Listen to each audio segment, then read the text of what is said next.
Hey, good morning. It's Monday, and as Mondays typically run a little late, so I apologize for that. I don't want to cut into the other people coming on from the team. So, I put in there, you reap what you sow. So I'm going to read you a little verse from As a Man Thinketh. Tony and I and Phil and all of us have been going back and forth with this. Good thoughts and actions can never produce bad results. Bad thoughts and action can never produce good results. This is but saying that nothing can come from corn but corn and nothing from nettles but nettles. So during this pathway, we have been walking forward one step at a time. We've been putting things in. Tonight, Phil will put in another component of this program for you. So to walk in the right direction means put one foot in front of the other. Okay, when you place your foot in front of the other, you move down a path. And that's a good path to move. If you stop, you're no longer moving forward. You possibly might be going backwards, but you're standing still and you're not making progress. So this week is about implying that we're going to make movement and move forward. We're going to make progress and move in the right direction. The 55-day program and our coaches give you that direction. And let's face it, we all have weak moments. We all have those times when we had spaghetti when we should have had quinoa, okay? So we stumble, we get diverted, we get weary, but let's not stop. We're only 30 days away now. We're on our path. Most of you understand the concept from the Bible of you reap what you sow. If you plant corn, you're going to get corn. Okay, you don't expect spinach to come up. So if you grasp that logic, we always understand that the power of the principle, and that is that we are the principal effect of what we do based on what we think. For many years, I would get up and I would sit there and watch ESPN. I'd catch some news. I'd see what was going on. And guess what would happen? I'd get in traffic. I was a little frustrated.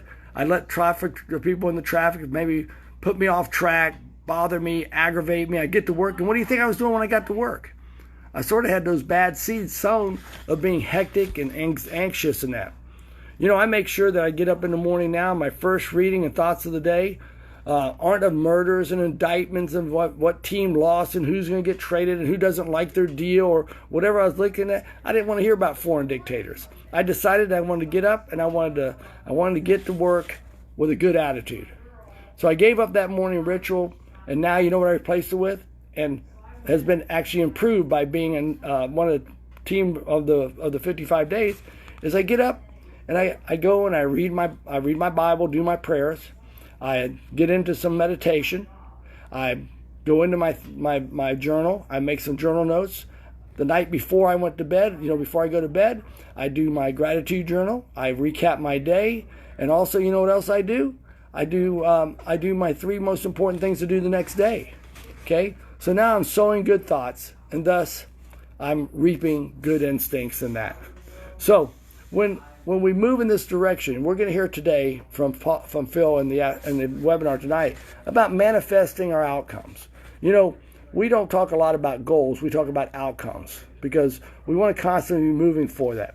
I think about, and the epistle reading from the Bible the other day when I was in church said, and it really affixes to this. And again, I don't mean to offend people who don't want to hear about the Bible, but I think it has an awful lot of logic in this thing. It's from St. Paul, St. Paul certainly manifested his future after there was a force of God that acted on him, right? I mean, he was going to Damascus. He was going to kill Christians. He was going to do the thing that he thought was the right thing to do.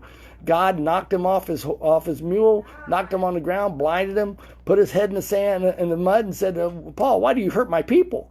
Now, God had some recruiting tools to get people to turn around that we don't have. All we have is putting good things into people's mind and giving them good science that they can work with.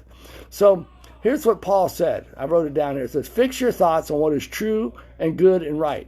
Think about things that are pure, lovely, and dwell on the fine, good things in others. Find good things in others. Think about all you can praise God for and be glad about. That's our gratitude journal, right? So we always reap what we sow, especially true, like as Emmett Fox writes in The Secret of Life. He said, when you control your mental states, you will get, the rest will follow. To accept sickness and trouble and failure is unavoidable, and perhaps inevitable is folly. If we fix our minds on that, we are going to go forward, and we are going to make sure that we're healthy and we're going to do the things, we now can expand our environment to do what we want it to do. Our belief and our feelings are what will do this. So this is Manifest Monday. This is the day we're going to move forward and we're going to make a better life for ourselves and be the best we can be. I welcome you to the 55-day, the last 30 days of this thing. We're going to get it on like you never seen before. 7 p.m. tonight. Manifest Monday is kicking off. So let's get out and let's have a great time with it. Let's be thinking good thoughts all day long. Do your little things that make a big difference. And guess what?